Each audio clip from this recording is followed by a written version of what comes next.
नमस्कार दर्शक बंधु आपण को सत्यपाठ चैनल रे स्वागत। आज आमे पाठ करिबा श्रीमद ओडिया भागवतर प्रथम स्कंध नवम अध्याय। ओम नमो भगवते वासुदेवाय। ओम श्री परमात्मने नमः। सुत उवाच एमन्ते प्राणिवधे भय निर्वेदी धर्मरतनय सकल धर्म ज्ञान अर्थे विजय कले निजरथे युद्ध भूमि को हुई सज संगते घेनी देवराज मिलिले कुरु क्षेत्रे जाई भीष्म अछंती जहीं सोई राजा संगते चारि भ्राते सज होइले जे झारथे उत्तम नाना अश्वगण स्वभावे रत्न विभूषण ताहांक संगे विप्रजने गमन कले तो समने गोविंद नंदी घोषरथे बसिले अर्जुन संगते पांडव मध्ये चक्रधर कियबा देवा पटांतर गुह्यक गण मध्यगते कुबेर प्रकाश जेमन्ते एमन्ते कुरु क्षेत्र गले पांडवे गोविंदंक तुले सरसयने गंगासूत देखिवा अर्थे उपगत अवनी पृष्ठे मोहगत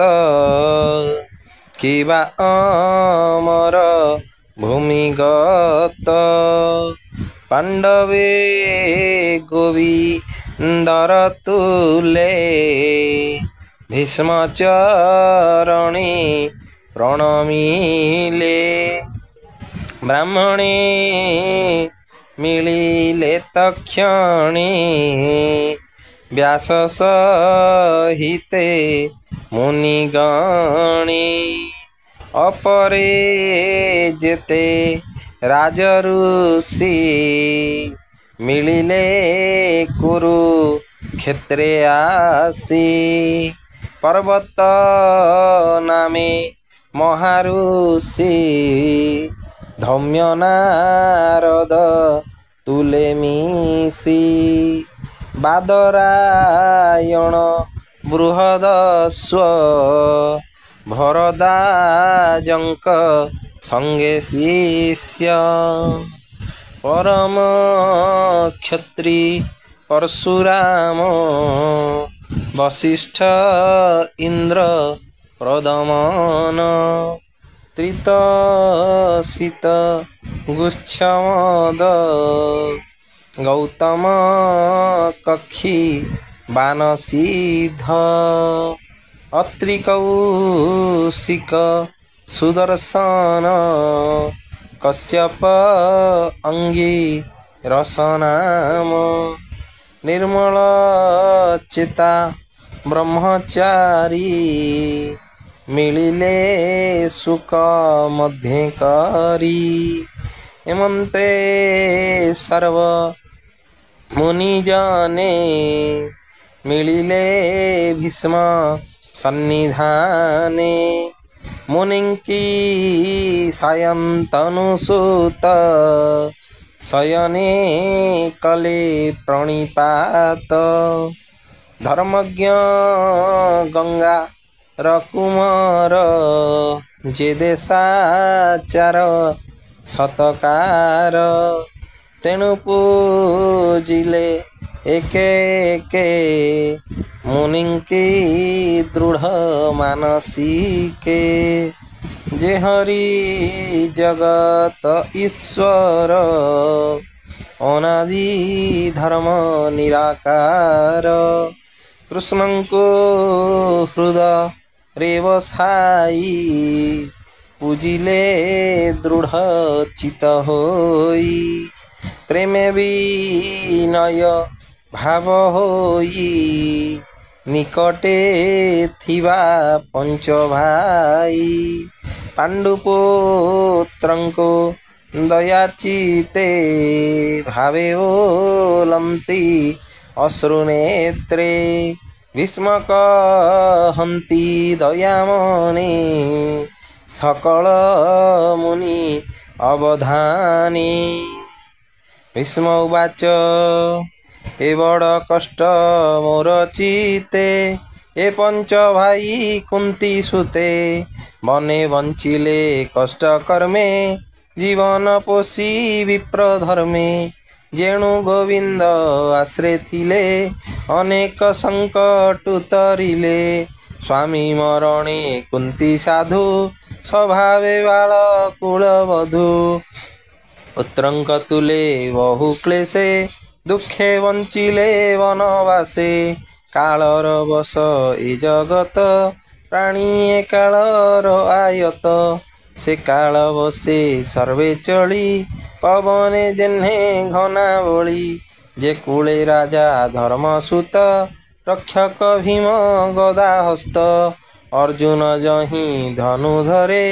जही गोविंद रक्षा करे से कूले पड़ इ विपत्ति एमंत विधातार गति के जानी पारे एहा चिंती जही पंडिते भ्रमी जानती संसार कर्मर आयत एहा तु जान कुंती सुत एणु तु किछि हीन भाल अनाथ प्रजा एवे पाल देख ए आदि नारायण जगत परम कारण माया रे लोक मन हरि यादव वंशे अवतरी एहार अनुभाव गति अथवा जाने पशुपति नारद जाने भाव घेनी किबा कपिल महामुनि तु कृष्ण महिमा न जानी मातुल सुत प्रायमणि प्रिय सुहृद मित्र परी सचिव बुद्धि की आचरी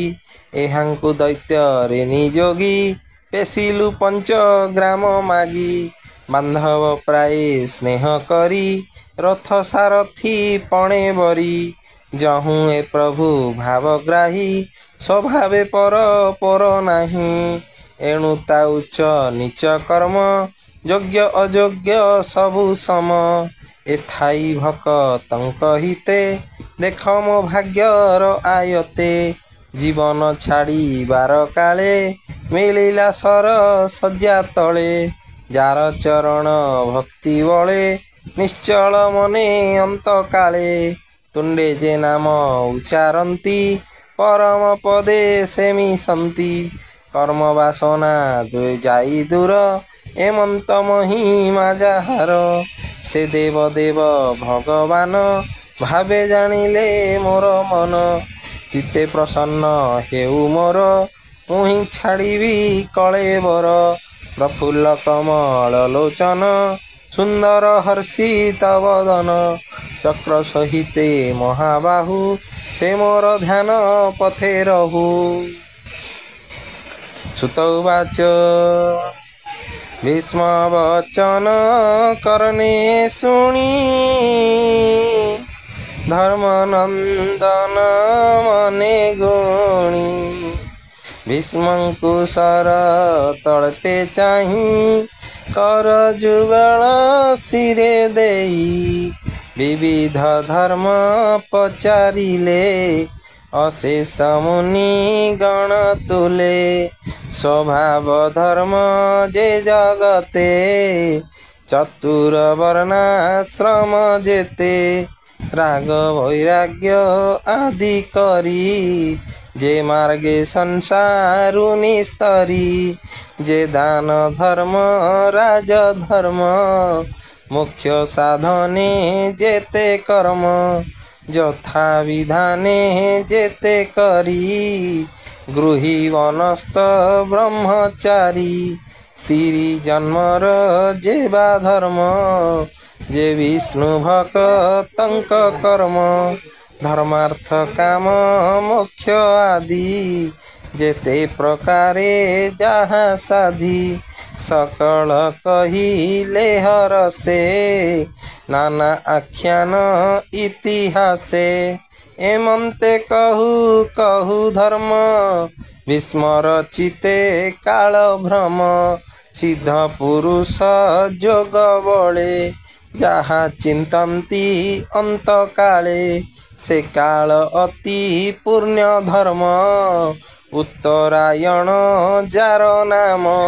से काल आगमन देखी संकोच कले बेनी आखि सहस्र वचन शुणाई सहस्र सहस्र वचन शुणाई होइले मौन तक्षणे विष्णु भाव घेनी गंगानंदन हेले तुनी सर्व संहरी दृष्टि मन कृष्ण चरणे अवधान जे हरि अछि अग्रे बसी चतुर्भुज परकाशी पीतवसन कटि भागे बिजुली जेन्हे नील मेघे हेमंत कृष्ण रूप हेजी वचन श्रमे चक्षु बोजे धारणा जोगे ध्यान करी संशय दूरे परिहरी युद्धर श्रम जेते थिला तक्षणे शरीर छाड़िला इंद्रिय अर्थे जेते कर्म चित्तु छाड़िला माया भ्रम अंतरे बेनी कर जोड़ी बोले गोविंद पादे पड़ी भीष्म उवाच हेमंत भावे मन मोर तृष्णा वर्जित निर्विकार कृष्ण शरीरे हेउलीन जेहरी भक्त तारण जार महिमा जोगी जने चिंती न पांति जोग ध्याने सुसुखे थाई अविरते प्रकृति बणे विश्व अर्थे प्रकृति तहु ए जगत प्रवाह रूपे आत जात तमाल पात्र प्राये वर्ण जे रूपे मोहे त्रिभुवन पीतवसन कटि सोहे प्रकाशे रवि रश्मि पाए अलका आवृत कपोल विराजे बदन कमल अर्जुन सखा पाद तले मोर चित्त रहु सुनिश्चले संग्रामे अर्श्व धूलिकाए शिर बदन धूम्र प्राये विराजे स्वेद कणा अंगे विविध अलंकार रंगे मुहर तीक्ष्ण बाणपंती जार कवचे झलकंती से रूपे पशु मोर प्राण ए भव जलकु परित्राण जे हरि अर्जुन वचने रथ निवेशी मध्यस्थाने अनाई कटाक्ष लोचने आयुष हरे पर सैन्ये तार चरणे मन चिंती निरते हेउ मोर प्रीति युद्धर अर्थे कोप भरी सकल वीरे शस्त्र धरी समरे देखी बंधुजन दयारे न जुझे अर्जुन मायारे तार मन मोही अनेक आत्मविद्या कही तार कुमति हारिला छळे समस्त संहारिला तार चरणे मोर मति निश्चले हेउ आत्मरति मोहर तुले सत्य कला शस्त्र न धरी विबोइला मोहर तीक्ष्ण बाणे कोपी मोह वचने सत्य स्थापी तक्षणे चक्र घेनी हस्ते रथु धाइला भूमि गते स्वधर्म समर उपेक्षी सिंह जे सने गज देखी धामन्ते अवनी कंपिला उत्तरी कंधु उड़ी गला ଚକ୍ର ଉଞ୍ଚାଇ ମହାକୋପେ ମିଳିଲା ମୋହର ସମୀପେ ମୁଆ ତତାଇ ପଣେ ଅନେକ ବାଣର ସେ ବିନ୍ଧି ବିଶୀର୍ଣ୍ଣ କଲି ସ୍ନେହେ ଅଙ୍ଗେ ଦେଖି ଧାଇଁଲା ଅତି ବେଗେ ରୁଧିର ଭୂଷଣ ଶରୀରେ ଭୂମିକମ୍ପଇ ପାଦ ଭରେ ହରିବା ପାଇଁ ମୋର ପ୍ରାଣ ମୁଁ ଏବେ ପଶିଲି ଶରଣ ବିଜୟ ରଥେ ଯେ ସାରଥି ରଥ ଆରୋହୀ ଶୁଭ ଚିନ୍ତି ହୟଙ୍କ ରଶ୍ମି ଯେହୁ ଧରେ ସେ ରୂପେ ମନର ହୁସ୍ତିରେ ସଂଗ୍ରାମ କରି ଯେତେ ମଲେ ତା ମୁଖ ଦେଖି ତରି ଗଲେ ଏବେ ମୋହର ଅନ୍ତକାଳେ ମୋ ଚିତ୍ତର ମୁଁ ତାପୟରେ ଗୋପନଗରେ ବୃନ୍ଦାବନେ ରାସ ଉତ୍ସବେ ଗୋପୀଜନେ ଲଳିତ ଗତି ସୁବିଳାସ ମନୋଜ୍ଞ ଦୃଷ୍ଟି ମନ୍ଦହାସ ଯାହାର ସଙ୍ଗେ ଭାବ କରି ଗୋପୀଏ ଭବୁ ଗଲେ ତରି ଧର୍ମନନ୍ଦନ ଯଜ୍ଞ କାଳେ ଋଷି ବ୍ରାହ୍ମଣ ରାଜା ମେଳେ ଯାହାର ପାଦେ ଅର୍ଘ୍ୟ ଦେଇ ସୁଖେ ସୁନ୍ଦର ମୁଖ ଚାହିଁ ସକଳେ ଗଲେ ମୁଖ୍ୟ ମାର୍ଗେ ସେ ଏବେ ଦିଶେ ମୋର ଆଗେ ନିର୍ମଳ ଆତ୍ମା ରୂପ ହୋଇ ପ୍ରାଣୀଙ୍କ ହୃଦେ ଯେ ବସଇ ଯେ ରୂପେ ଦୃଷ୍ଟି ଭେଦେ ରବି ଅନେକ ବୋଲି ଅନୁଭବି ସେ ହରି ପାଦେ ଯୁଗେ ଭଜି ପଶିଲି ଭବ ମୋହ ତେଜି ସୁତ ଉବାଚ ଏମନ୍ତେ ଗୋବିନ୍ଦ ବିଷये ମନ ବଚନ ଦୃଷ୍ଟି ଦେହେ ଆତ୍ମାରେ ଆତ୍ମା ସ୍ଥିର କରି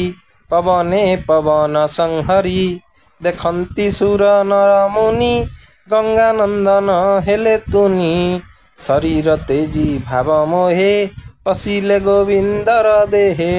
ଭୀଷ୍ମ ମରଣ ଦେଖି ଭଲେ ଯେ ଅବା ଥିଲେ କୃଷ୍ଣ ତୁଲେ ମୌନେ ବସିଲେ ସମସ୍ତେ ପକ୍ଷୀଏ ସ୍ନେହେ ଦିନ ଅନ୍ତେ ତକ୍ଷଣେ ଦୁନ୍ଦୁଭି ଶବଦ ଦେବ ମାନବେ କଲେ ବାଦ୍ୟ ସାଧୁ ଶବଦ ଶୂନ୍ୟ ସ୍ଫୁରେ ପୁଷ୍ପ ବରସେ ନିରନ୍ତରେ ତକ୍ଷଣେ ଯୁଧିଷ୍ଠିର ଯାଇ ଅନଳେ ଭୀଷ୍ମ ଦେହ ବହି ମୁହୂର୍ତ୍ତେ ବସି ଦୁଃଖ ମନେ ଉଠି ସକଳ ମହାଜନେ ଯେ ଯାହା ମତେ ସ୍ତୁତି କଲେ ନମିଲେ କୃଷ୍ଣ ପାଦ ତଳେ ଉଠି ସକଳେ ଦୁଃଖ ଚିତେ ଗୃହେ ଚଳିଲେ ଯେଝା ମତେ ପାଣ୍ଡବେ କୃଷ୍ଣ ସଙ୍ଗତରେ ହସ୍ତି ନ ମିଳିଲେ ତୁରିତେ ତକ୍ଷଣେ ଅନ୍ତପୁର ଯାଇ ଅନ୍ଧ ଗାନ୍ଧାରୀଙ୍କୁ ଦୁଘାଇ ଗୋବିନ୍ଦ ଧୃତ ରାଷ୍ଟ୍ର ବୋଲେ ଯୁଧିଷ୍ଠିରଙ୍କୁ ରାଜା କଲେ ସେ ରାଜ ଧର୍ମେ ରାଜ୍ୟ କଲା ଯା ପିତୃପିତା ମହେ ଥିଲା ଏମନ୍ତେ କରି ରାଜପଣ ସଙ୍ଗତେ ଘେନି ନାରାୟଣ ସେ ନାରାୟଣ ପାଦଗତ ଶରଣ ଦାସ ଜଗନ୍ନାଥ ଶରଣ ଦାସ ଜଗନ୍ନାଥ ସେ ନାରାୟଣ ପାଦଗତ इति श्रीमद्भागवते महापुराणे पारमहंस्यां संहितायां प्रथम स्कंदे युधिष्ठिर राज्य प्रलंब नाम नवमोऽध्यायः।